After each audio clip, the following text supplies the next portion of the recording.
मानिक ईरानी। जी हाँ, यही नाम था इनका, लेकिन इनके असली नाम से इतर लोग इन्हें बिल्ला के नाम से ज्यादा जानते थे।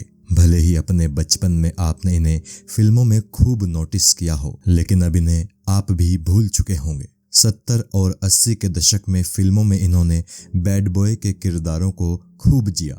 उस दौर के हर बड़े सुपरस्टार के साथ काम किया, लेकिन आज ना तो इन्हें कोई स्टार याद करता है, ना कोई फैन याद करता है, और ना ही फिल्मी दुनिया से जुड़ा कोई और इंसान याद करता है। किस्सा टीवी की आज की पेशकश 70 और 80 के दशक के उस बॉलीवुड विलेन को समर्पित है जिसकी धांसू पर्सनैलिटी से फिल्म के हीरो को भी जेलसी होने लगी थी, जिनका असली नाम मानिक ईरानी था, लेकिन ये बिल्ला के नाम से मशहूर हुए थे। इनका जन्म कब और कहां हुआ था, इसके बारे में कोई जानकारी अवेलेबल नहीं है। ना ही इनके बचपन की और ना ही इनके परिवार की कोई जानकारी हमें मिल पाई है। हालांकि कुछ लोग ये दावा जरूर करते हैं कि ये मैसूर के रहने वाले थे और एक पारसी परिवार में पैदा हुए थे। इनके भाई यूसुफ ईरानी भी इनकी ही तरह एक्टर थे। उन्होंने गंगा की सौगंध और कुर्बानी फिल्म में काम किया था। हालांकि इसके बाद यूसुफ ईरानी की किसी भी फिल्म का कोई रिकॉर्ड अवेलेबल नहीं है। मानिक ईरानी ने फिल्मों में बतौर स्टंटमैन काम करना शुरू किया था। शुरुआत में ये हीरो के बॉडी डबल के तौर पर फिल्मों में काम करते थे। कम ही लोग इस बात से वाकिफ होंगे कि अमिताभ बच्चन की सुपरहिट फिल्म डॉन में उनके बॉडी डबल बनकर सारे स्टंट्स मानिक ईरानी ने ही किए थे। मानिक ईरानी कद में अमिताभ बच्चन से भी कुछ इंच लंबे थे। यही वजह है कि अमिताभ का बॉडी डबल बनने में उन्हें बेहद आसानी हुई। डॉन की फिल्म की शूटिंग के दौरान मानिक ने अमिताभ जैसे कपड़े पहने और हर एक्शन सीक्वेंस को बखूबी शूट किया। डॉन सुपरहिट रही थी। अमिताभ बच्चन इस फिल्म के रिलीज के बाद लोकप्रियता के चरम पर पहुंच गए थे। हर किसी ने अमिताभ की तारीफ की थी। फिल्म क्रिटिक्स भी अमिताभ की शान में कसीदे पढ़ रहे थे, लेकिन किसी ने एक जगह भी मानिक की तारीफ में एक शब्द नहीं कहा। ना ही मानिक को किसी भी तरह का कोई क्रेडिट फिल्म में मिला। मानिक की पर्सनैलिटी इतनी शानदार थी कि डायरेक्टर्स उन्हें नजरअंदाज नहीं कर पाते थे। मानिक को बहुत ही आसानी से फिल्मों में एक्टिंग के चांसेस भी मिलने लगे। कई प्रोड्यूसर्स और डायरेक्टर्स मानिक को अपनी फिल्मों में विलेंस की मंडली के गुर्गे के तौर पर लेने लगे। ये बात शायद ही कोई जानता होगा कि मानिक ने फिल्मों में बतौर असिस्टेंट डायरेक्टर भी काम किया है। आमिर खान की फिल्म दीवाना मुझसा नहीं, मिथुन की फिल्म जिंदगानी और अनिल कपूर की फिल्म साहिब में मानिक ने बतौर असिस्टेंट डायरेक्टर काम किया है। इनके एक्टिंग करियर की बात करें तो बतौर एक्टर इनकी पहली फिल्म थी साल 1974 में रिलीज हुई फिल्म पाप और पुण्य। इसके 2 साल बाद साल 1976 में ये नजर आए फिल्म काली चरण में। छोटे रोल के बावजूद इस फिल्म से इन्हें पहचान मिलनी शुरू हुई। 2 साल बाद यानी 1978 में इन्होंने अमिताभ बच्चन के साथ फिल्म त्रिशूल में काम किया। इसी साल ये एक बार फिर से शत्रुघ्न सिन्हा के साथ फिल्म विश्वनाथ में नजर आए।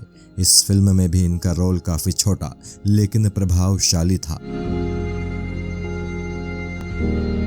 अगले साल यानी 1979 में ये नजर आए अमिताभ बच्चन के साथ फिल्म नटवर लाल में, और फिर अमिताभ के साथ अगले 2 साल ये फिल्म शान और सिलसिला में नजर आए।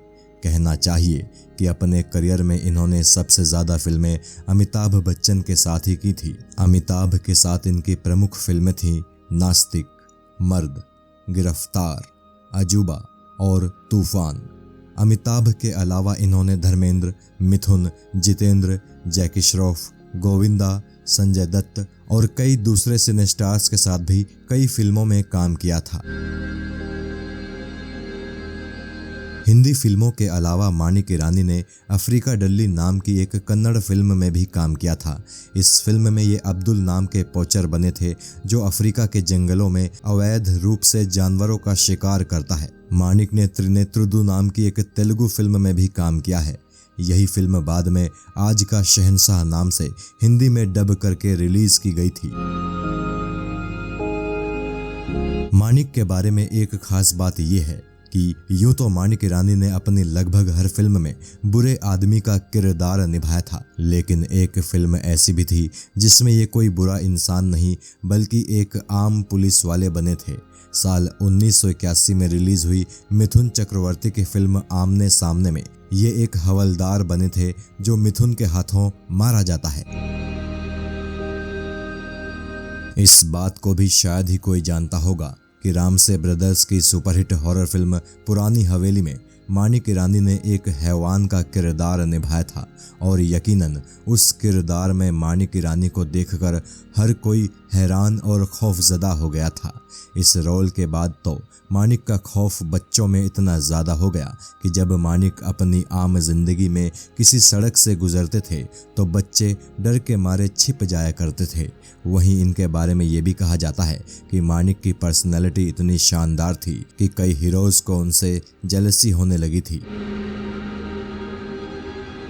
मानिक ने अपने फिल्मी करियर में लगभग 100 फिल्मों में काम किया था। अक्सर फिल्मों में इनके रोल इतने छोटे होते थे कि ये एक साल में लगभग 10 फिल्मों में काम करते थे। इनकी सबसे प्रमुख फिल्म है हीरो, जिसमें इन्होंने बिल्ला का किरदार निभाया था और दरअसल वही किरदार इनका सबसे ज़्यादा पसंद किया जाने वाला किरदार था। इस किरदार के बाद ही ये बिल्ला के नाम से भारत के सिने प्रेमियों के बीच में मशहूर हो गए थे। बाद में इन्होंने 1987 में रिलीज़ हुई सड़क छाप और 1991 में रिलीज़ हुई प्रतिकार में भी बिल्ला का किरदार निभाया था। मानिक को फिल्म इंडस्ट्री में बिल्ला के नाम से मशहूर करने का क्रेडिट सुभाष घई को जाता है। दरअसल सुभाष घई मानिक के साथ कालीचरण में काम कर चुके थे और तभी से मानिक को पसंद करते थे। हीरो की कास्टिंग के दौरान बिल्ला के किरदार के लिए उन्हें मानिक से अच्छा कोई दूसरा कलाकार नहीं लगा। इनके करियर की प्रमुख फिल्मों की बात करें तो इन्होंने फरिश्ते, बाप नंबरी बेटा 10 नंबरी, हमसे ना टकराना, जख्म, इलाका, मर मिटेंगे, राम अवतार, दादागिरी, मरते दम तक, इंसाफ, पाले खान, आग और शोला, जान की बाजी, करिश्मा कुदरत का, कसम पैदा करने वाले की और माँ कसम जैसी फिल्मों में काम किया था। और ये सभी वो फिल्में हैं जिनमें मानिक ने दमदार तरीके से निभाए गए अपने किरदारों से अपनी अलग छाप छोड़ी थी।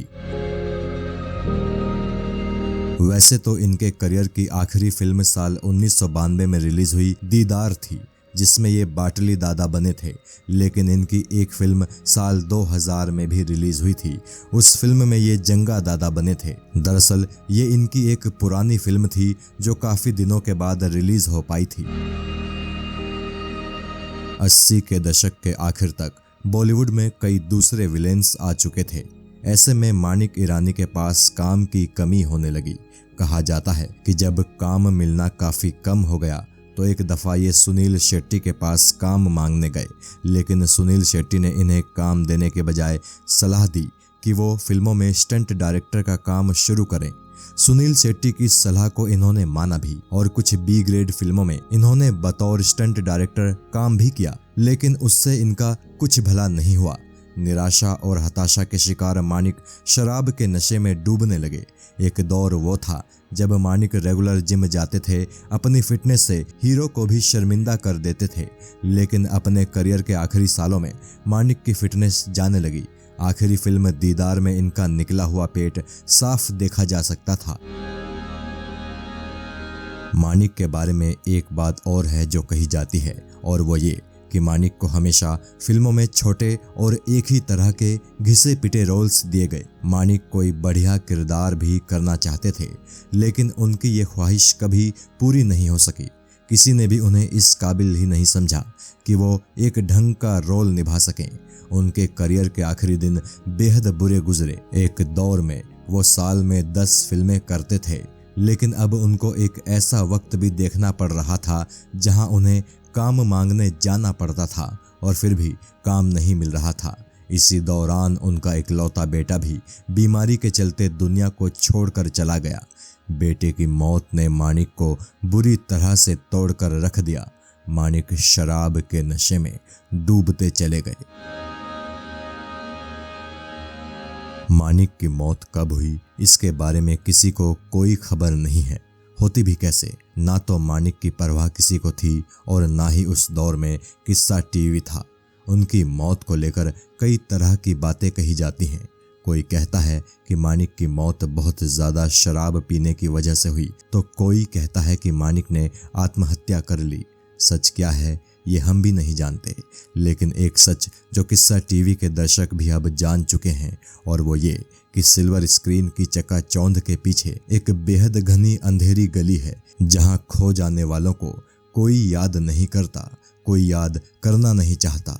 मगर किस्सा टीवी हर उस कलाकार को सलाम करता है जिसे उसके हक का सम्मान नहीं मिला, और किस्सा टीवी को खुशी है इस बात की कि उसके दर्शक भी ऐसे कलाकारों को सम्मान देने में कभी पीछे नहीं हटते। आप सभी दर्शकों का बहुत बहुत शुक्रिया।